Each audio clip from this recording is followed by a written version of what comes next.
we're going to really kick things up again now. I don't know if you were here in March, if you were through the March webinars and the February webinars, but I really wanted to, as we come into this sort of this month and this second quarter, to really kind of give something that you can grab hold of and stop spinning wheels. So I know that for many traders, there's this issue of a real deep knowledge and a real deep understanding of the markets, and then and maybe an effective strategy, but just there's one or two things that are just not gelling, and it's just those couple of things that need to be fixed. So in April, I'm calling this Trader 2.0, and really the objective for this is to really think about more advanced, or if you're an intermediate and advanced ways of kicking things up a gear. So we won't be covering the basics. We're going to do a mixture of operational stuff, mindset stuff. I'll give you the kind of the itinerary I've got for April in a moment. But really, it's just thinking about trading in a different way. So sometimes, when you look at something and you just change the angle of perspective, or you change the glasses you look at, the lenses you look at things through, you see things in a completely different light. And really, Trader 2.0 is about doing that. It's about looking at the markets in a different way, looking at your challenges in a different way, and really approaching trading from a completely different perspective, and a perspective that actually you'll find that a lot of the very, very best traders do. If you listen to any of the Market Wizards books, if you have listened to some of the interviews with your great traders or hedge fund managers, like proper great traders or hedge fund managers, you'll notice they think about things differently. So I've compiled a lot of that, a lot of experience and things to really put together what I think is going to be interesting. Oh, one thing I've forgot to do. This book, I think you can pronounce it the Tao of Poker, right? It's interesting. It's like £3 or something. It's nothing, but very relevant for trading at the moment, especially. Right, trap number 9. It says here the wild game trap. Every so often, a poker game occurs that just becomes crazy and wild. There are no other words for it. Betting and raising, going off the chart, and the game gets to a point where it bears no resemblance at all to real poker. We kind of had that recently in the markets, right? This type of game is usually instigated by one or two individuals who love to raise and re-raise, capping all betting rounds without any apparent regard to the value of the cards they hold, and so on. And it goes on. And it says the trap situation here is that this is not poker. It has, for the most part, left the poker realm and has become just gambling, a crapshoot. If this is what you want to do, fine, but recognize it for what it is. Play at your own risk in a game like this because fluctuations and swings of fortune can be huge. Well, that is almost the market. Calm down a little bit, but it was the recent market to a T, right? It was super volatile, and if that's your game, fine, but it's very different from the normal conditions. And so if you thrive in normal conditions and this is a little bit wild for you, then you're fine. You step back, just like I mentioned there. Anyway, before we push on, guys, we're talking about Trader 2.0 today, learning frameworks for lifetime improvement. So building a self-improvement system for consistent growth, as opposed to focusing on P&L and equity curves and all that stuff. We're going to focus on developing one skill, the next skill, the next skill. We touched on this before, but I'm going into more depth at the moment. Mark Douglas, great quote from Mark Douglas. Trading in the Zone, one of the OG trading psychologists, if you like. Trading in the Zone, super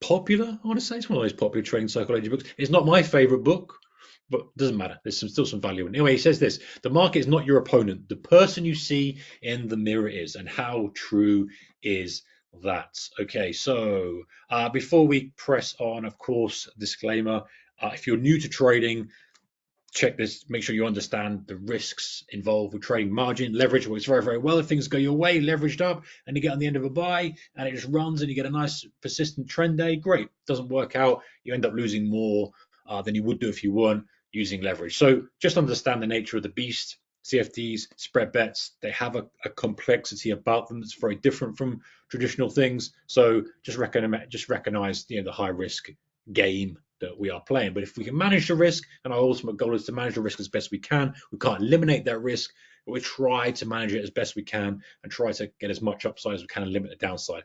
Never be perfect, but that's what we're trying to do in trading. But understand that's the game we're playing. And please don't trade with money you can't afford to lose. I hate hearing those horror stories. I genuinely do, So just understand what we're doing here. Okay, so the Trader Webinar 2.0 webinar, the Trader 2.0 webinar series. In fact, I need to get into the groove here a bit. It's been a week, man. It's maybe say April thing.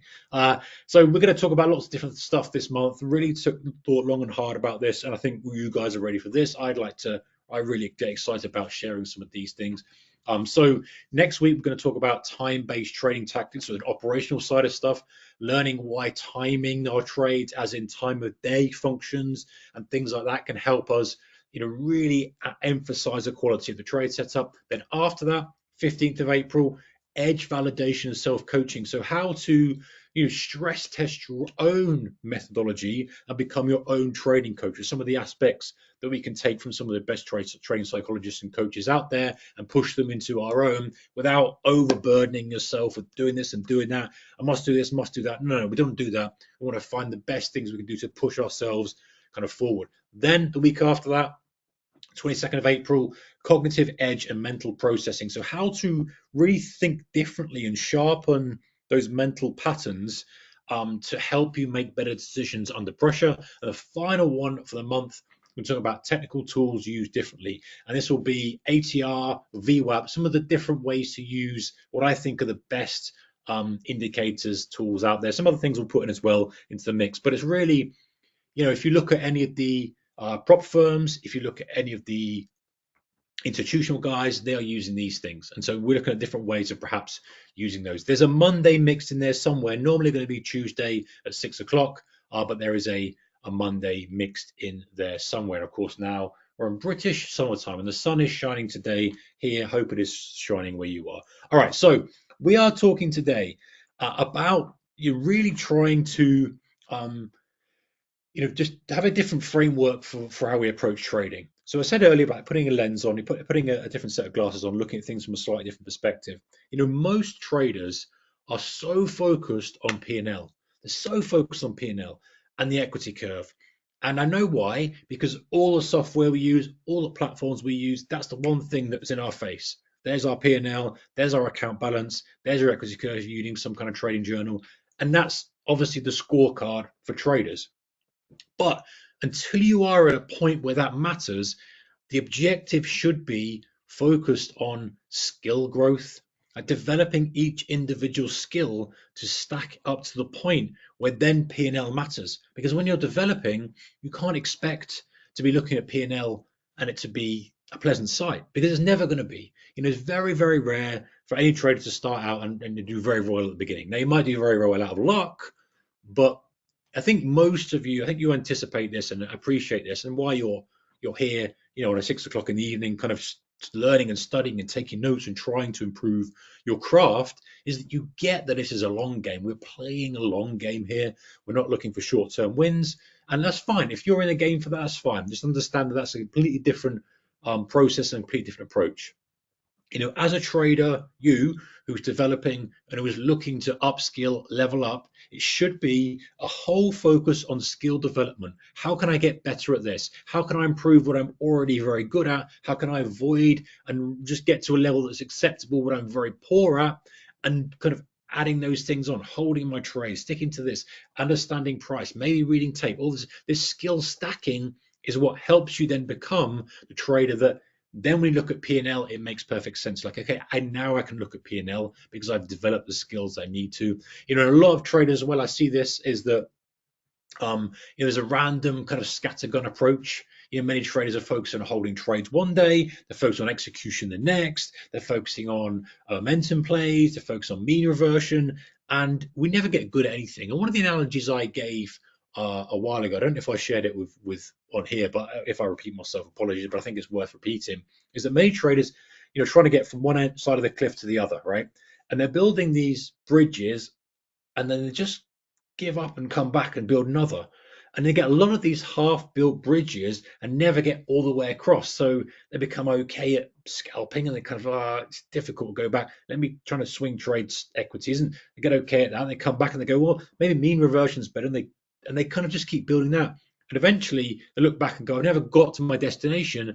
I got pretty proficient at a lot of things, but not good enough to hit the goals. And so this kind of whole series this month, especially today, is to really focus on building the skills needed to get over to the other side, where P&L can now become a bit more of a focus for you. So random approach. I see a lot of traders doing this, real random approach to stuff, and it's all good.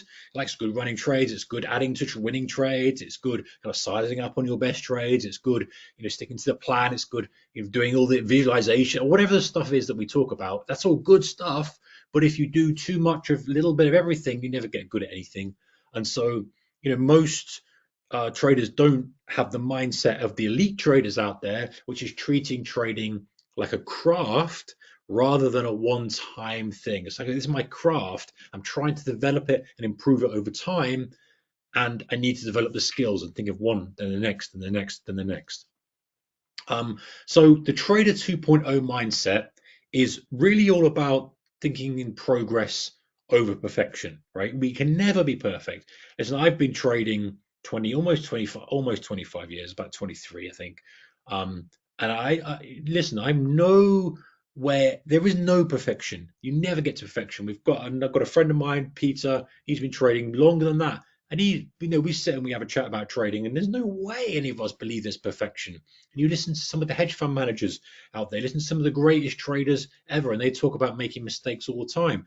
I'm re-listening to a Market Wizards book at the moment, kind of when I'm doing some other bits and pieces around. I just think, yeah, some of these guys are doing serious cash a year. Consistency is amazing. And they're at the top of the level, real top of the tree. And they're talking about doing some of the things that you may do. And so, but the mindset is different. Rather than trying to be perfect, it's okay.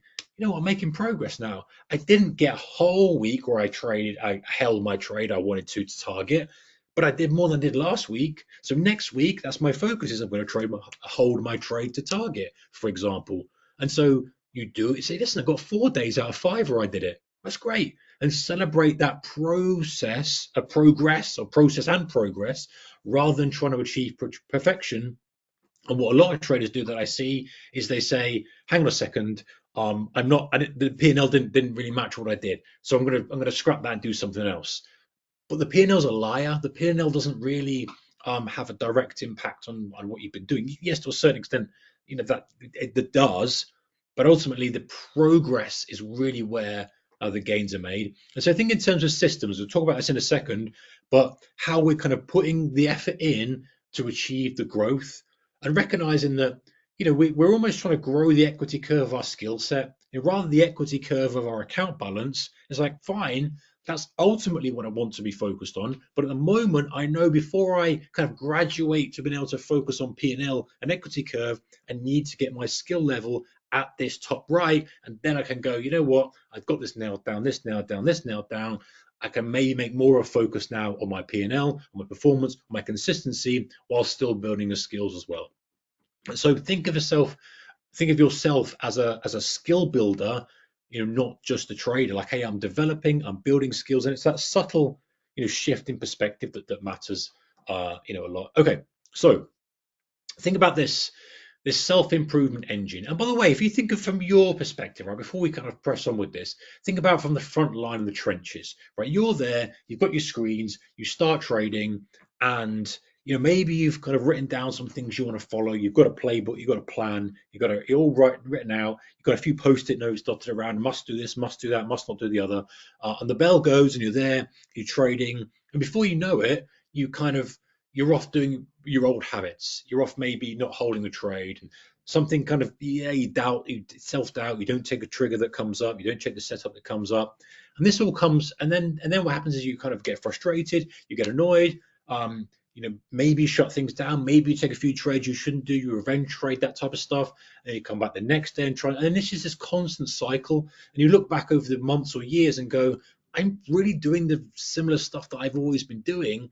I need to think differently. And hopefully this is kind of making you think, all right, this is where I am now. If I just sidestep and look at things through a different perspective, I can see things more clearly. So whilst we've got tactics, we've got drills, we've got the best practices, we've got all the guidances and must-dos and all this stuff, which is very, very good, but you probably know all these. And so the point of kind of thinking in this way is to take what you know, but apply it from a different perspective.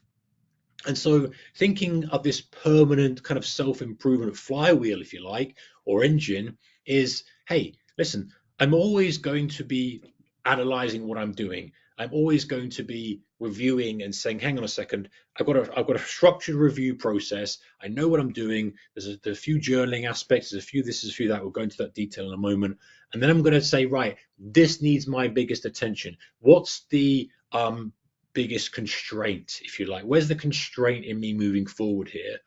And often traders don't even do that. And if actually that's fine, but maybe from today you'll change that and you look at your trading objectively. And by the way, it's not a big time suck. It's not something you just have to sit down and go through reams and reams of stuff. You just have to have an honest review and reflection and say, hey, that's really where I'm falling down. And you probably know this already. So I'm going to focus on that. I'm going to focus on just doing that one thing.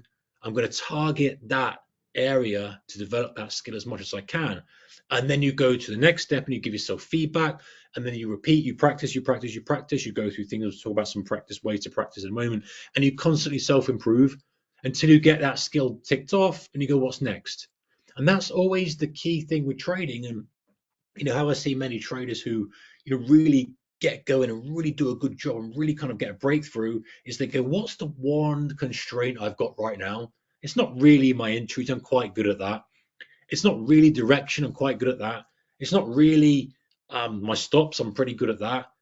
Oh, actually, you know what? It's because now and then I take a trade I shouldn't do, or now and then I kind of jump the gun and I take profits because I get seduced by the unrealized P&L, whatever it might be. But it's that laser focus, honest reflection and review that allows you to go, you know what? That's my weak spot, man. That's the one thing at the moment stopping me from moving forward. And you know what? Often you do, you sidetrack, you try something else, you try and build a half bridge elsewhere. But that one thing will always come back to bite you. You go, man, I'm always doing this. And so it pays to really focus on it, be so dialed in that you say, that is the one thing I'm focused on now. I don't care about P&L, don't care about anything else. I'm going to reduce my size. I'm going to do all the things I need to do to deal with that challenge. And so you run this self-improvement engine and just constantly doing it. If you think like an athlete, right? You've got this daily practice, you've got your weekly review, you've got maybe some goals, and you're building habits. I don't know if it was James Clear who said this. You guys may have read Atomic Habits, right? Atomic Habits says that I'm going to butcher this quote because I always butcher it and I should dig it out and get it exactly right. But you fall to the level of your habits rather than your motivations or your I butchered it. I thought, you know what, if I say it's going to pull off the effectively what James Clear said was from Atomic Habits. Maybe someone could put in the chat and correct me, but effectively what he's saying is, listen, if you build the same with trading, right? You build these habits, you'll fall to the highest level of those habits because they will always be there. You'll always be doing this, always be doing that self-improvement engine, always working on what you need to work on, whether you're in drawdown, stagnation, or flying high the equity curve. There's always something to be done. And so those habits never change. You think about an athlete, right? Some of the best football players out there, someone like Ronaldo or Messi, or any of these top players, they're out there every day practicing. They're reviewing footage of them playing game and saying, you know what, I need to get better at, I don't know, my left foot volley or whatever it is. Or I need to get better at crossing in when I've got whatever the thing is, right? And so they work on that. They go out on the pitch, they work on that, they work on that, they work on that. They recognize they understand what's the constraint in what I'm doing. How is that? How can I improve that? And so think about that from a trader. Think like an athlete. Think like a performer. Think a way that you can try and improve stuff. There's some blasting onto that camera there. It should be all right. You guys can still see me. I think the screen's more important. That should be. Here we go. Eduardo said, James Clear, you do not rise to the level of your goals. You fall to the level of your systems. Exactly it. Thank you. And there's systems in there somewhere. So systems as in habits, the things you do every day. It's the goals will always vary, but your systems will remain the same. If you think about someone who's in really good shape in the gym, right? Really kind of bodybuilder or whatever they're going for, or the cross trainer, there'll be times when they maybe fluctuate and their goals will change, but they always eat healthy. They're always training. They're never kind of scrimping on stuff. They're not going out heavy drinking Friday night, Saturday night, Sunday night. They look at habits, they look at their systems, and it's the same with trading. Okay, so did we get my keyboard here? There we go. So let's think about the weekly deep review. And by the what I never like to do is I never like to sit here and preach and say, oh, you must write this massive journal, you must do this, you must do that, because we all know that that stuff is good, but also I'm aware that resources are limited, right? Not everyone's got all the time in the world to sit there and write down reams of stuff. So we want to be most effective. And I think very honestly, just getting started and seeing some results from that is good. So weekly deep review, standard stuff here, guys. Really, trades taken, trades missed, which a lot of people don't log. Mindset patterns, so thinking about what you're thinking pre, post trade. Any times you've broken rules, and then track execution. So just not just results. So it's all very well to say it was a profitable trade, but did you pull the trigger when you should? And that way you can spot like weak spots quicker.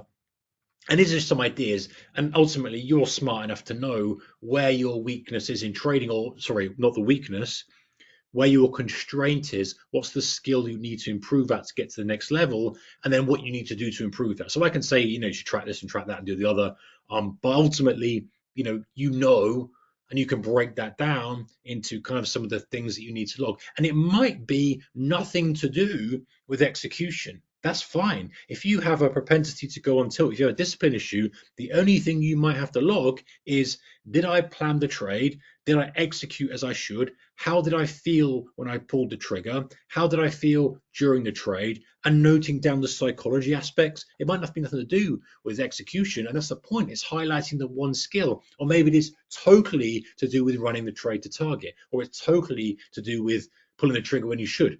That's the point. It's not everything. We're not trying to do everything. We're identifying the biggest roadblock, the biggest challenge, and pushing on. Okay, so the red flag filter. Let's talk about this. So this is something where you call it what you want, right? This just kind of red flag really sounds good from perspective of, okay, well, hang on a second, red flag, race has stopped. We want to identify the errors that we were always repeating. Is hesitation, revenge trade, over trading.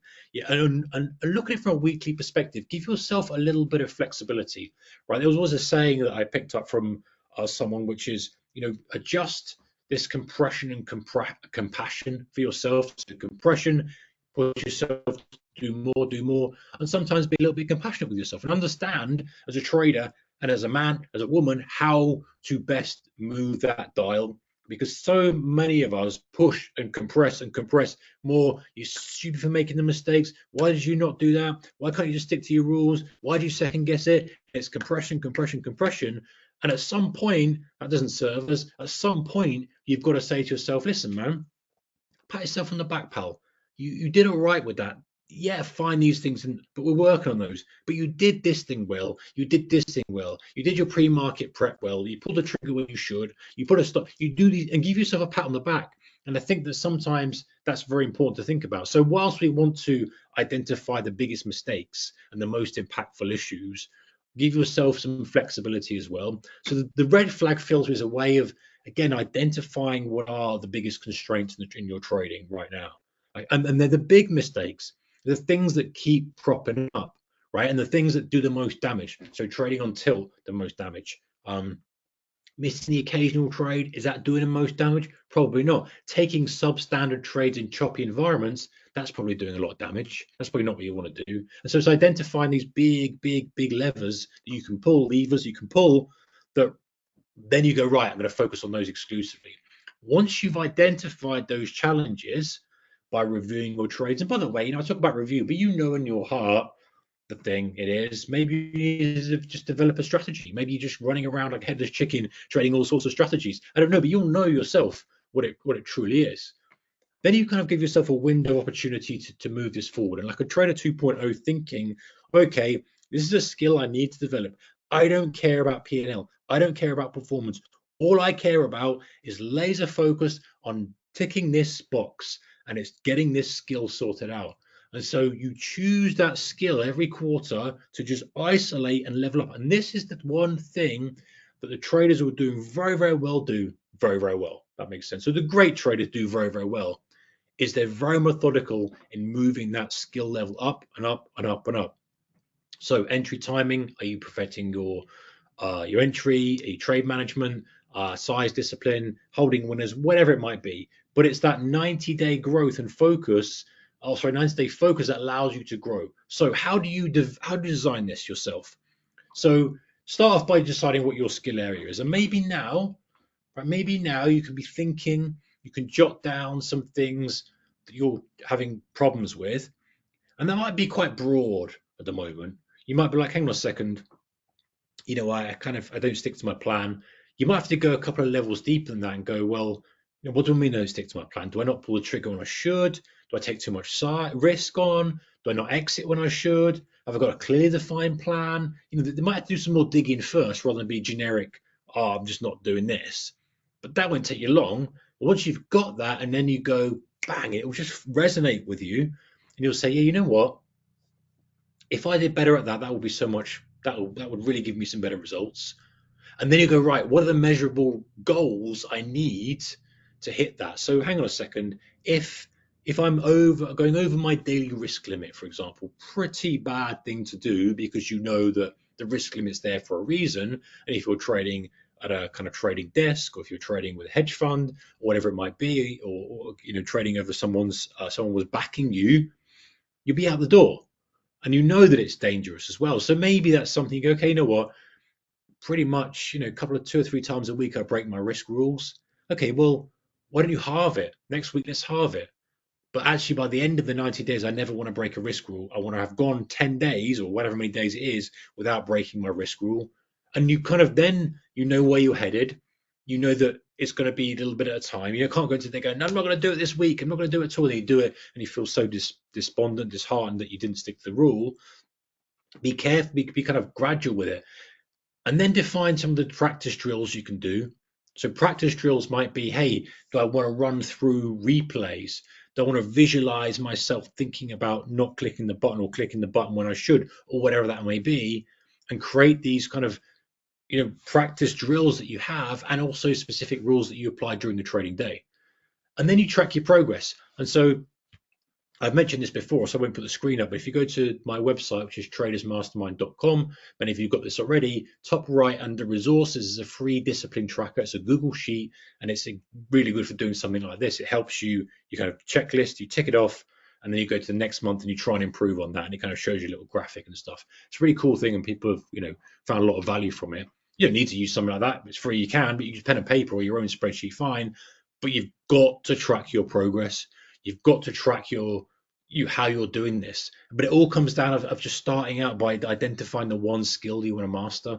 Because if you don't identify that, like I said at the beginning, and honestly, that's the biggest thing I can say here, guys, is that so many traders have these different things that they're trying to solve, and it's the half-built bridge syndrome of, I'll solve this a little bit, I'll do this, but never solving one. You might have a lot to solve.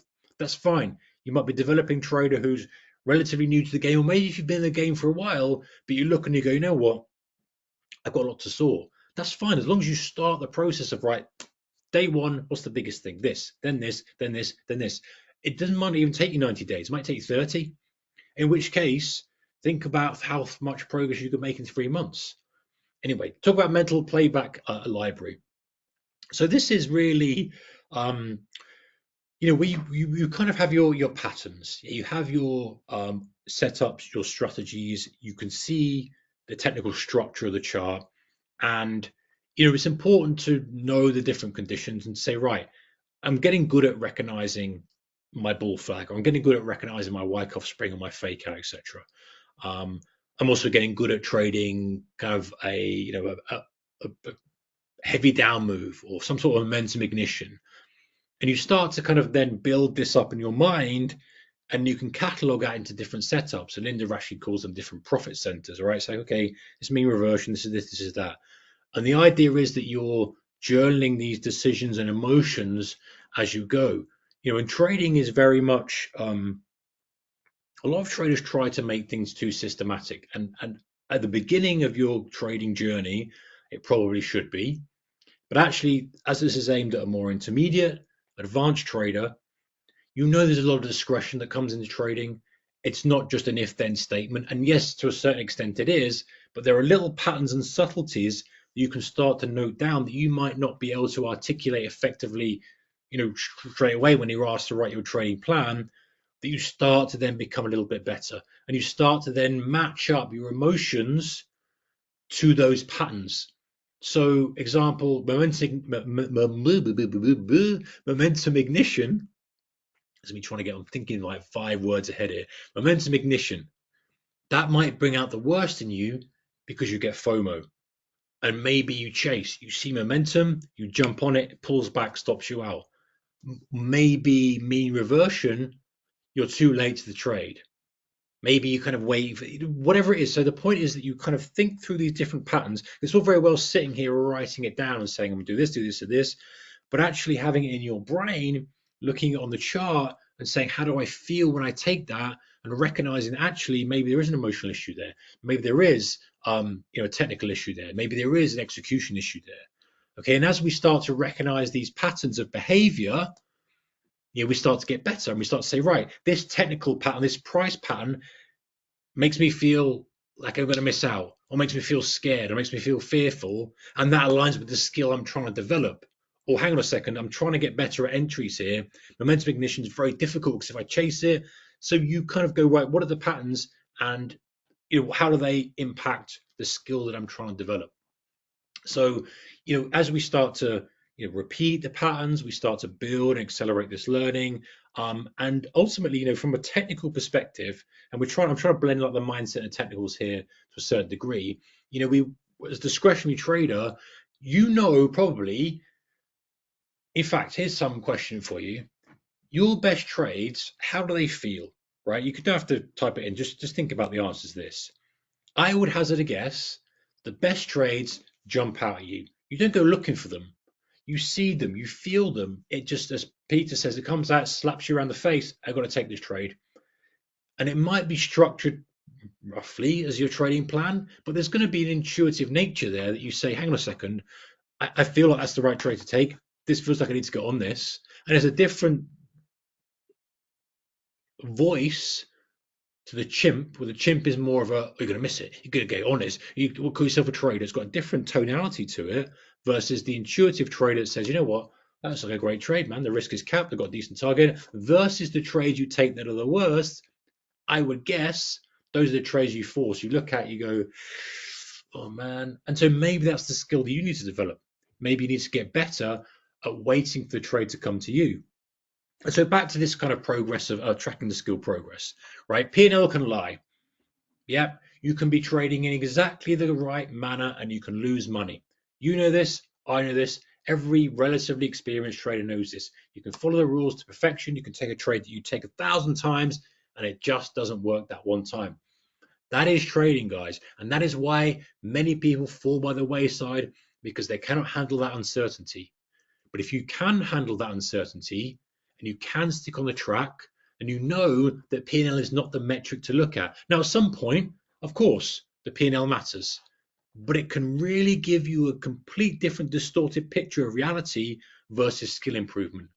And one thing I'll tell you is that if you are equity curve wrong way or not having the performance you want, and you look at that as your metric, your confidence is in the toilet, because you look at that and go, oh God. Whereas if you look at your skill improvement equity curve and go, hey, I'm really good at this, I'm learning this, that helps improve confidence. Now, we can't lie to ourselves and say, well, the equity curve is great. Of course, we can't stand in the mirror and go, oh, I'm making loads of money at trading. Your subconscious doesn't believe it. No one believes it, right? We're not going to fool ourselves. But you can gain confidence from that skill equity curve going up and say to yourself, at some point, that is going to have a positive impact on the equity curve that matters to, or the equity curve matters to me, which is my actual financial equity curve, my account equity curve, right? And so something, if you're struggling with confidence a bit, as a kind of trader 2.0 technique, is to track skills and develop, rather than just an account balance tracker, a skill tracker. So, how's my execution? It's just some ideas. How's my execution, if that's important to you? 1 to 10. Discipline, 1 to 10. Red light, amber light, green light. My consistency, how's my process of reviewing stuff? What's the important thing to you? Going back to the first point of what's the big thing that's going to move the needle? Where's the constraint in my trading business? It's this.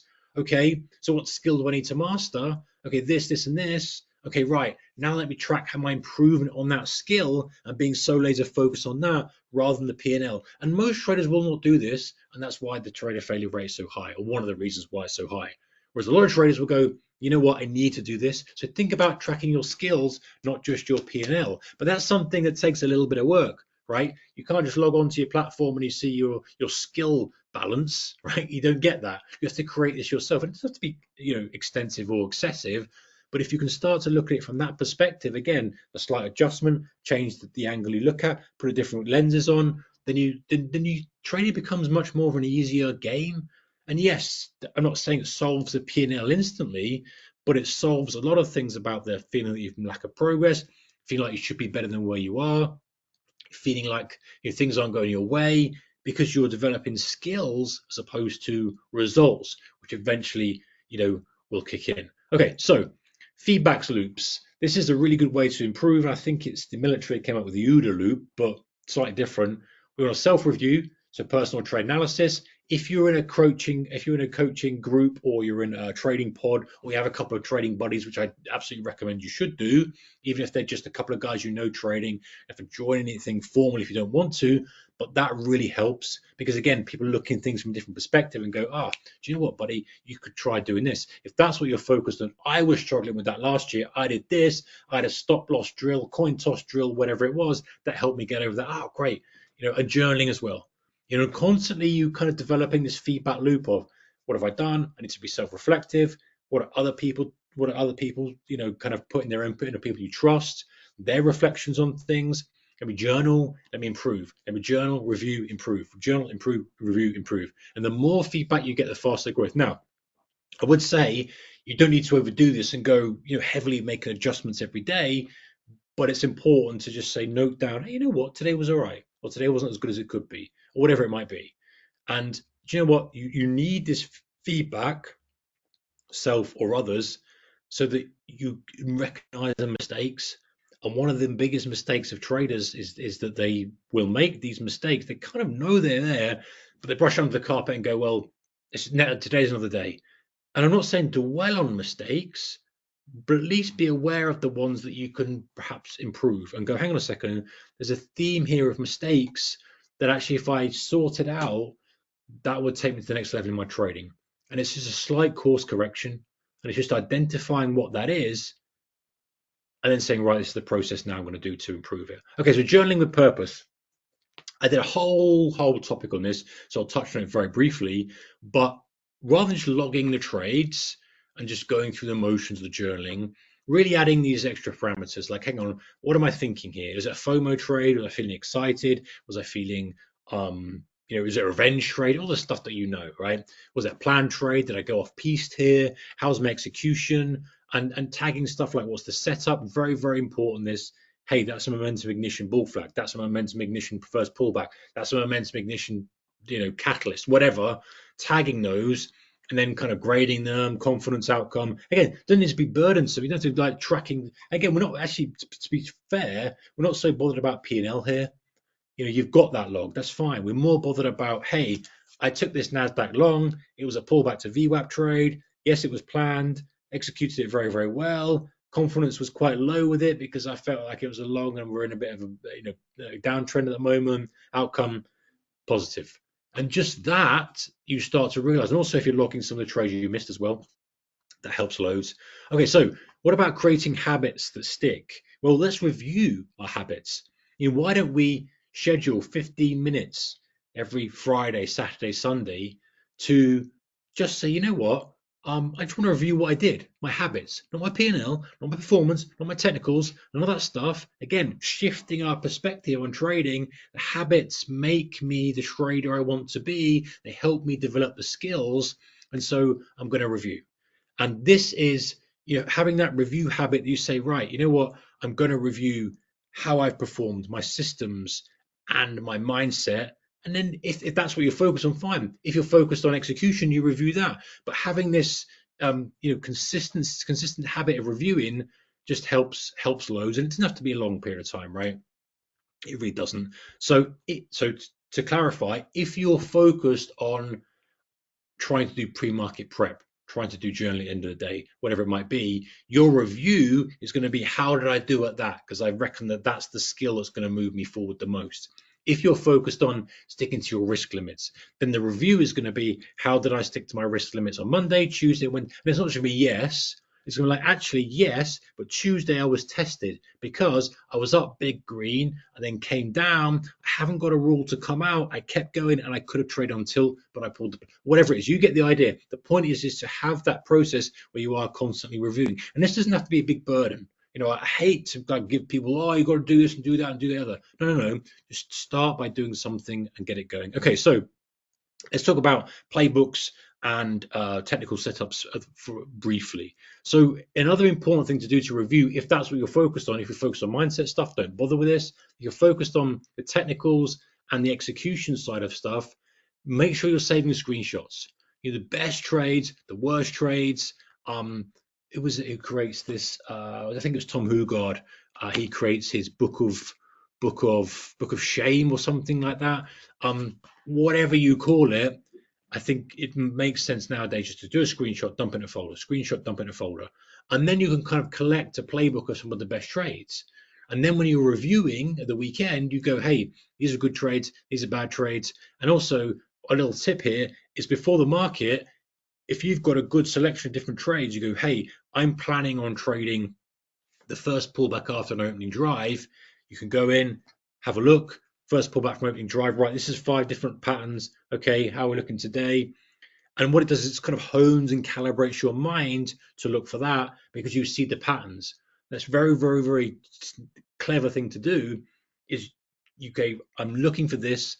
This is what I kind of see before. This is how it played out before. Now you're ready for it. Or I'm looking for a fade that flush. Okay, fade flush charts.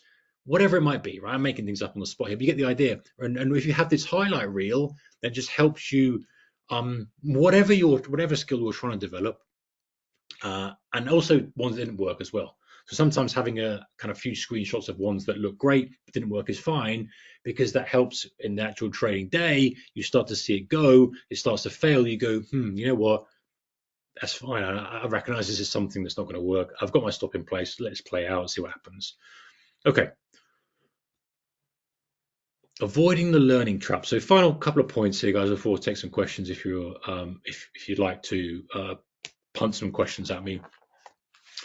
I did talk about this, but it's important now more than ever. When I started trading in the early 2000s, we didn't have. I'm not that actually that old, to be fair to me, but we didn't have like the plethora of content.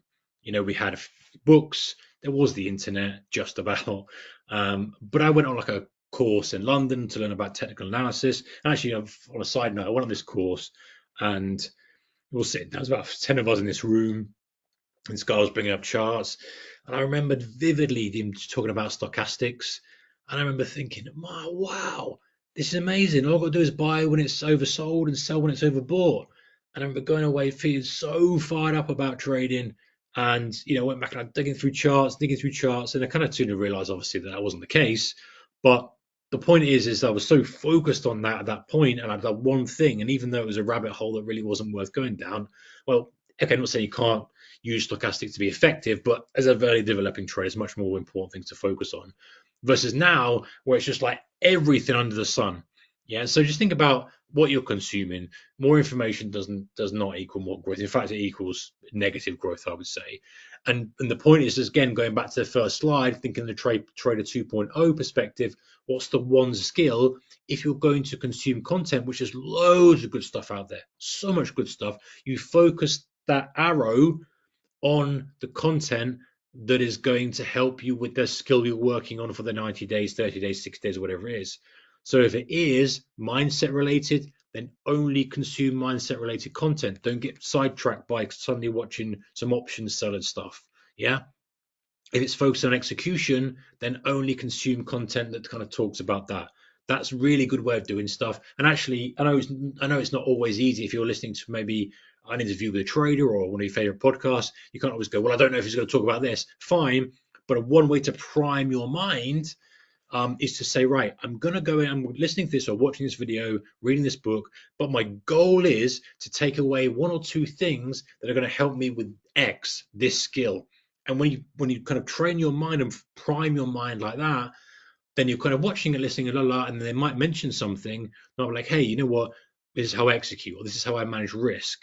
And you go, oh, and you jot that down, and your reticular activator, not to go too kind of crazy here, but your reticular activator picks up on that because you've primed it to look for the one thing that you're working on. So the Trader 2.0 version of you, rather than just taking everything in and going, that's interesting, that's interesting, that's interesting, goes, hey, that's interesting, but dismiss it for now. The one thing I'm focused on is X. I heard him talk about X, or her talk about X, jot it down. And then when you are consuming content, and it's a more intentional manner, and that priming really primes a reticular activator to be aware and alert for things that are important to you. We have to prime it, otherwise it will just, anything that's interesting you write down. And if you listen to a decent trader or anything that's decent on YouTube or Spotify or whatever, there'll be loads of good stuff, right? You've got traders who, some exceptional guys up there. There's some nonsense on there as well, of course, but that deliberate, intentional focus, and yeah, just making sure that you kind of think about going deeper into a topic rather than just grazing it. Okay, so some key takeaways before we hit some Q&A, guys. Focus on skills. Focus on the one skill that's going to move you forward. What's the constraint in your trading at the moment? Identifying that, and then saying, okay, I'm going to do that. And the next skill, the next skill, the next skill. My skill equity curve is more important than my account equity curve at the moment.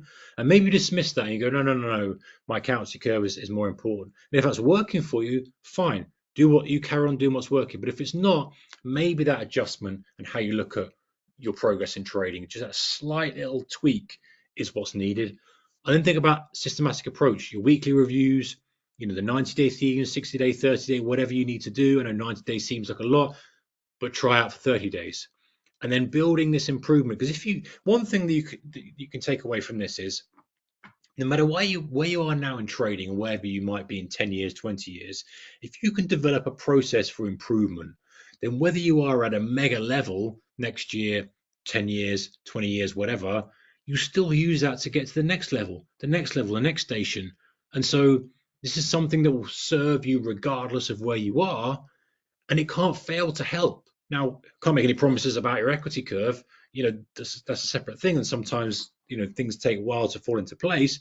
But if you improve a skill, that's improving your trading. If you improve that skill, it's improving your trading. You improve that, and at one area, it's the tipping point. At some area, things tip over. So it's just worth considering when you feel like, plugging away here, I feel like everything I do is not working. It's like, yeah, but if you're developing the skills with intention, then at some point things will start to fall into place. Okay, so next steps for you. Choose your focus area. What's your skill? What's the one constraint in your trading right now that you really want to focus on? Think about when you're going to review how you progress through the week. Is it Fridays, is it Sundays, at a certain time, whatever it might be, and then start that mental playback library. So between logging trade patterns this week, think about that mental playback library. Okay, so questions if you would like to, if I'll do my very best to help you. I don't pretend to know everything, absolutely not. Even though I've got a decent chunk of experience in the markets, I don't know it all. And I think it's good to have that element about you anyway, because the markets will humble you. If you think you know it all in the markets, it will backhand you without even thinking. And I don't know it all. So, but I will definitely help you, and I will guide you to someone who does, or somewhere that does, or some sort of resource. So I'll leave this up here. This is the schedule we've got for the month in the Trader 2.0 webinar series. And hopefully you found us some value. All right, ladies and gentlemen, let's have a look at these slides. The question, should I say? Let me start from the bottom. Oh, I've got a long question here from Alex. Okay, Alex. Hi, Mark. Some advice, please, on how to overcome fear of pulling the trigger. I'm kind of new to trading live. 7 months full time. I've been studying charts and strategies for the last 4 to 5 years. I've lowered the position size now, so I'm risking 0.5% per trade at the moment. I've taken around 250 live trades so far with a 45% win rate, made a bit of money, but I'm missing out on like 90% of my trades every day. I have a few strategies and a written playbook, very simple and I fully understand. But as soon as the market opens, the fear of entering trades creeps in. I sit in front of the screens all day and see trade after trade after trade pass me by and go without me. I take around 1.5 trades per day, but I'm able to see and detect about 10 to 20 trades per day. I day trade DAX, Dow, NAS in 10 minutes and 5 minutes. Not sure if my fear comes from lack of trust in my edge. probably. And sometimes my signals come around so often I even feel like too simple to be true, which I know is crazy it sounds. Okay, here's a very quick tactic for you, Alex. I think you've got definition of your strategy. One, that's important. If you're saying I have trouble to pull the trigger, make sure you're well defined when you pull the trigger. If you leave it up to guesswork, you'll end up second guessing and you'll regret not doing it, all this other stuff. But it sounds like you've got that nailed down. So good. Okay, now ask yourself, why do I fear this? Ask yourself that question. You might have asked yourself this, but bear with me here. If it's the fear of being wrong, then you can deal with that. And you can remind yourself that trading is a game of odds, trading is a game of probabilities. I am going to be wrong. It's absolutely guaranteed I will be wrong. And I don't know when I'll be wrong. I don't know how often I'll be wrong, but I will be wrong. There is no 100% successful trader out there. It doesn't exist, doesn't happen. There's no system. So by default, there will be some trades that are going to lose. And so sometimes conditioning your mind to understand that helps. The other thing is, if you are an intellectual man, Alex, if you're an intelligent guy, it's kind of it's the curse of intelligence. So many traders come into this. You're very intelligent. You've got other businesses, work. You've got some success elsewhere, and you come in and you kind of look at trading. And you go, all right, I'm going to do this and do that, and do the other, and I'm going to use my brain to solve this. But trading is not like that. There's a lot of simplicity in trading. The intellect should come in pre and post market when you're analyzing where the challenges are, where you're analyzing and researching and back testing and coming up with new ideas and ways. That's when the intellect comes in. Actually, in the heat of the moment, often it's I see the market go up with momentum, I buy a 20 tick pullback. That might be your system. But the intellectual in you is second guessing it and saying, "Oh man, it can't be that simple. I must be doing this and doing that. And how can I?" And so sometimes just letting go of it, being the intellectual and intelligent guy at the beginning of the day, at the end of the day, we're doing the review and the homework and all the extracurricular stuff. But in the heat of the moment, just being the guy, click, market goes up, I buy, market goes down, I sell. I'm simplifying it, but you get the point. And sometimes it might be worth thinking about that, because a lot of guys come into trading, they're super intelligent. I've spoke with surgeons, spoke with, people who are top of their game, are really clever guys. And the one thing they struggle with is trying to solve it with their brain when it's a very different game. But you still can use that intellect, but just not in the heat of the moment. And so that might be one thing that's holding you back. You might be like, nah, man, that's not me. But that might be one thing that's holding you back. And the other thing is, here's a logical way of ticking this box, Alex. Lock down every trade, for the next week that your strategy pings up a sell or buy signal or sell signal. Write it down and write down the result. And then compare that to your actual results. If you do this long enough, you'll have two pieces of paper, one that says 10R, one that says 2R, whatever it is. You'll be like, plan, not plan. And if you do that long enough, your brain will go, what am I doing? If I just stick to this, I get 10R, whatever the number might be. Why don't I do this? So the logic part of the brain and the logical argument. So then when you've got that argument going on internally, your subconscious argument going, oh, I need something this, I need this, I need to overthink it, blah, blah, blah. You can say, no, actually look.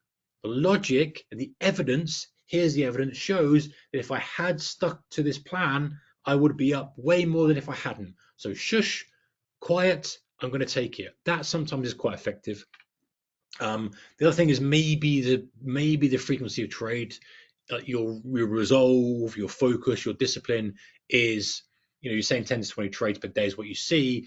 Maybe that's quite a lot. You're taking 1.5 at the moment. I think that's what I've read that correctly. Maybe that delta between those two is so much that actually your brain's like, oh man, I just couldn't do that. So maybe you tighten the rules a little bit. And also, here's one final thing before we get to the next question. You're beating yourself up for not taking all those trades. Start by saying, I'm going to take at least 30% of those, or 25%. So, what would that be? 5 trades a day, right? And you're at 1.5.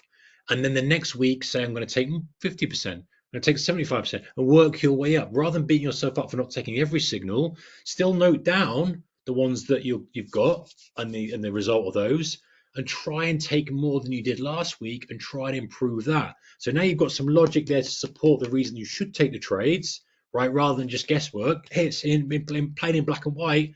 And actually, I'm accepting the fact I can't just flick a switch and take everything, but I'm going to take a few more this week. I'm going to take a few more this week.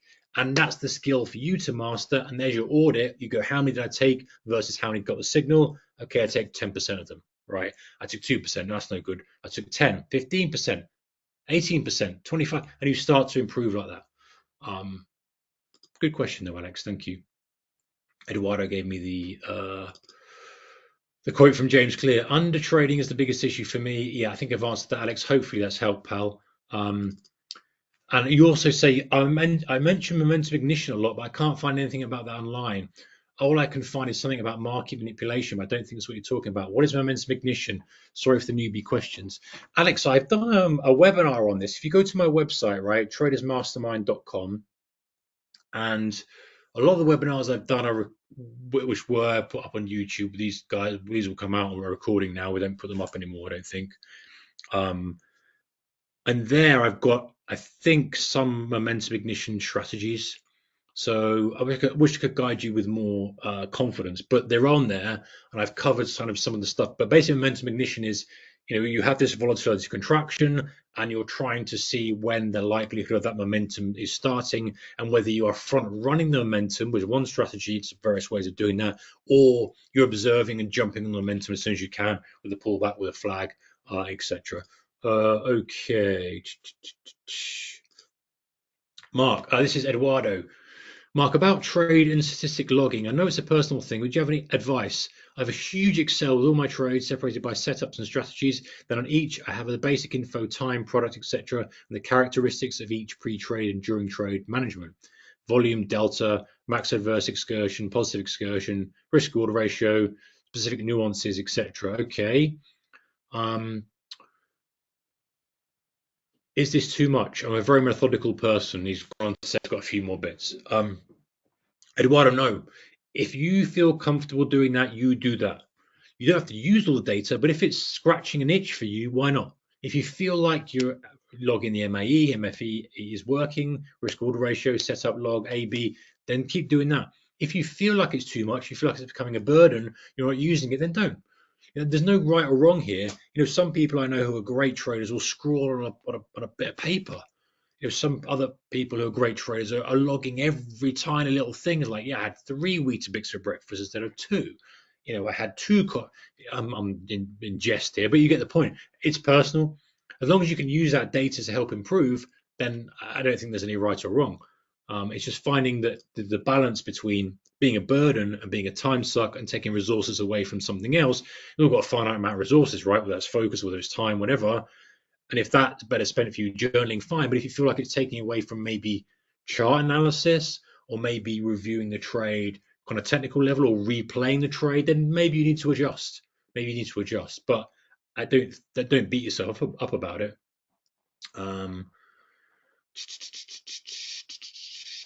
Will you be sharing the slides with us? No, Mohammed, sorry, no, the slides won't, but the recording will come out to you. I think we've sorted that out now. But if you don't get the recording, you can always email support at. And actually, don't do that. Reply to one of my daily emails. Most of you are on the list. If you're tradersmastermind.com, I send an email out every day, free. Reply to that and say you haven't got the recording. Armand, my guy who deals with the inbox, will collect the recordings and send them out to you. I know some people have not got them for whatever reason, but if you email me or email Armand, we will definitely get you the recordings if we have them. Panos says, can you really be a great trader if you don't go full time? Yes, I believe you can, Panos. Where have it gone? If you listen to my podcast, I did a podcast with Rushir, his name was. If I don't say his surname, if I put it on there, anyway, Rushir, and he's gone from part-time trader to full-time trader. But to get to that point, he had to become a great trader. He had to become very, very good at what he did. And so listen to that because that will inspire you. If you've got work, you've got stuff going on, listen to that podcast episode, Good Traders Mastermind on Spotify or wherever you listen to it. That particular episode, I talked to a trader who has gone full-time. Yes, he's doing some part-time stuff as well. But his trading strategy allows him to do that, so it doesn't affect his trading at all. But he got to a good point where he was trading full-time, and he was trading part-time, and he made it work. That might help you. I also know a couple of other guys as well. Mad DAX scalper. He's really kicking out of the park at the moment. Maybe you're listening, pal. You know who you are. He's really high pressure job. He's got a lot going on. He's really top of his game there, and he's scalping the DAX. And yet there's challenges. Yes, there's issues with missing stuff because of meetings. I get it. I understand it. But he's doing exceptionally well at the moment. So yeah, it's just structuring it. And one thing I would say, Panos, is to make sure you're aligning the strategy with the job you've got. If you've got a job that's really requiring your focus and attention, you probably can't, and at the open, you probably can't trade the open. You just have to adjust your strategy and be smart and solve for X and X's. This is the time I've got, this is the resource I've got. Let me solve it. James says, thank you, great info. Appreciate that, pal. Oh, Robert Parkinson. He's been trading for 2 years. He's lost 165k and made 160k. All right, Robert, that's a swing and a half, pal. Very frustrating. Constantly feel like I'm almost there. Then at the moment, insanity descends and I blow up my account. Last Monday, lost 3.5k. Stupid question. My question, totally stupid. Sorry. You're beating yourself up a little bit there, but let's come back to that. My question, therefore, is how to get someone like me who's extremely emotionally impulsive under control when I find this difficult in all areas of life. Robert, just think about scaling things down. The emotional swings are amplified because you're trading with more size. And I know that you have a large account or a reasonably large account for a developing trader. I'm assuming you're developing 2 years, probably in that developing range. You've got the resources there to trade larger size. Consider scaling things down a little bit. Consider saying, okay, right, I am where I am now. I'm down X amount, whatever that might be. Do I need to learn this craft with this full amount in? Maybe I do, maybe I don't. And the answer is probably I don't. And those are the emotional swing. Sorry, the size is amplifying the emotion. Whereas if it was a tenth of that, you probably wouldn't feel. Now you have to have some skin in the. I believe you have to have some skin in the game to feel the realities of trading, right? And maybe for you that's enough skin in the game. But I would say that you could probably go smaller. You could probably trade a little bit smaller, and then you wouldn't feel as impulsive, because you just don't want that damage. You don't want that. Like if you've lost 165k, made 160k. I don't know your personal circumstances, but I think for most people that's like, oh, that's a sting. And so you start to then reinforce bad habits. You start to get frustrated about trading and all that other stuff.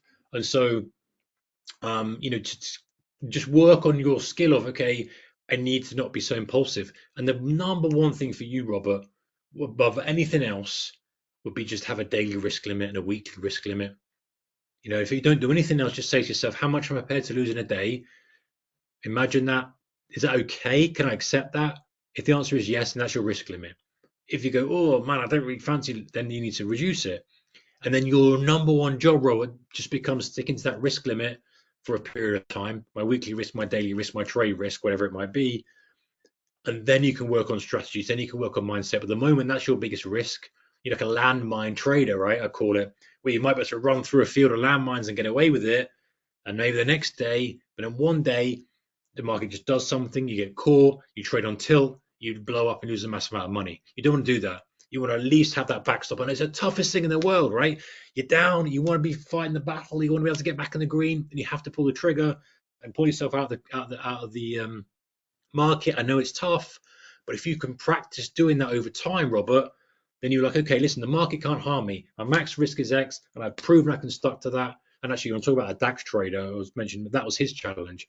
He was, very emotional type guy, very kind of swinging for the fences sometimes, impulsive, and he had to kind of just dig in and go, you know what, I'm down, I'm out. I can't keep digging a massive hole. I need to accept my risk limit, accept where I am, and get out of this. And it's tough when you've been doing it for so long, a couple of years like this.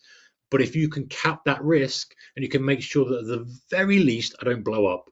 Yeah, if I just limit and cap the damage, now I can move forward. You can feel comfortable. The market can't harm you then. Sure, there's some tail risk there, of course. But if you feel that you do what you say you're going to do and you're not your biggest enemy, all of a sudden you're now free to improve, and you're free to grow and free to develop the skills that we talked about. But I really think that for you, it is pinpointing the exact problem, which is the daily risk limit, and sticking to that daily risk limit to at least cap that massive tail risk you've got, and then working on the skills and stuff. You've got 2 years of experience, right?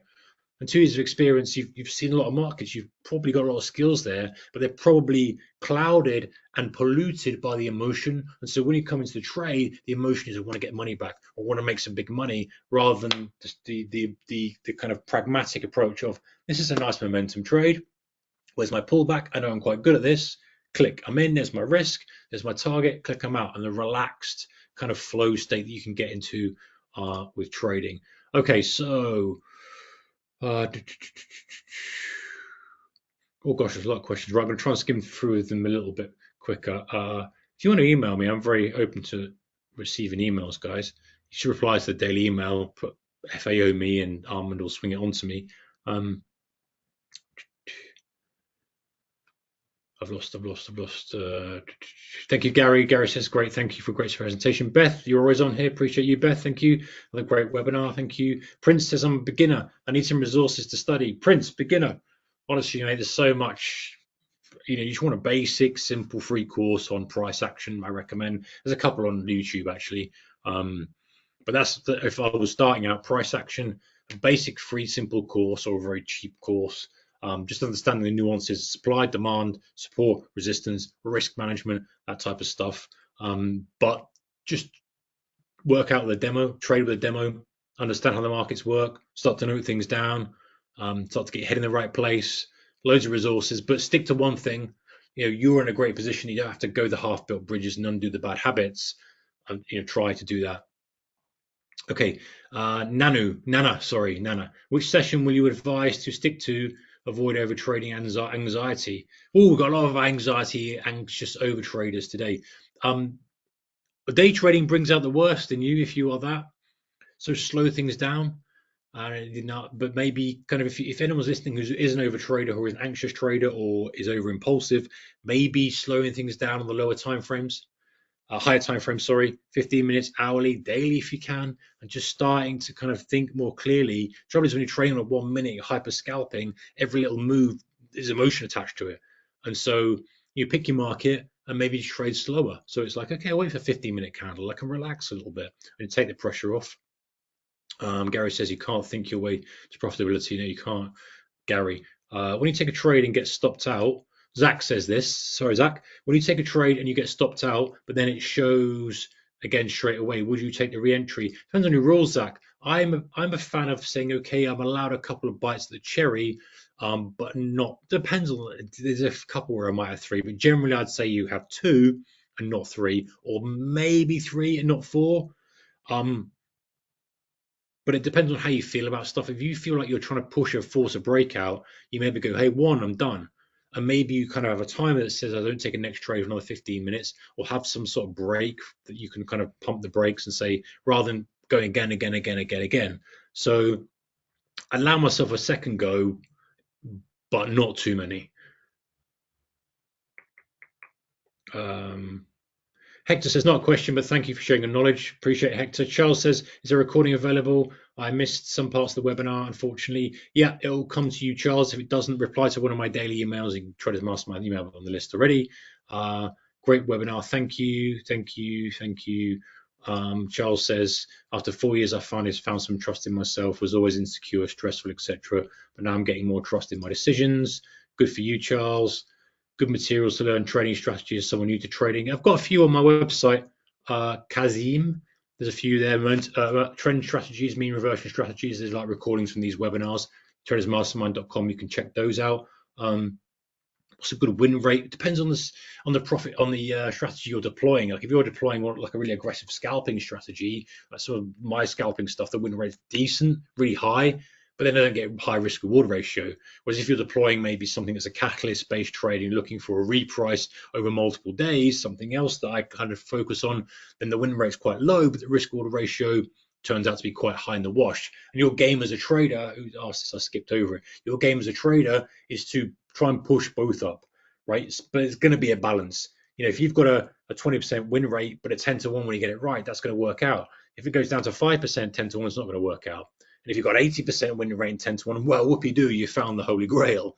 The other way around as well, 90% win rate, but you only get the other way around, 1 to 10, it's not going to work. If you get 50-50, so risk one to make one, you got a 90% win rate, 80% win rate, then great. So it's about adjusting those dials, not just the win rate. It's quite easy to get, I say easy, to get a higher win rate, you just have really wide stop on a small target, right? And mathematically, that'll give you a high win rate, but the risk order ratio is so skewed, it won't work out. So trying to focus on those two levers. And why am I moving from levers to levers? Levers to pull, and you kind of want to get that sweet spot, right? Not just win rate, not just high risk order ratio, but a little bit of both. Now, perfect if they're both max, but not very easy to get. Okay, thank you, Stephen. Thank you, Mohammed. Thank you, Charles. I think I've answered everybody. Okay.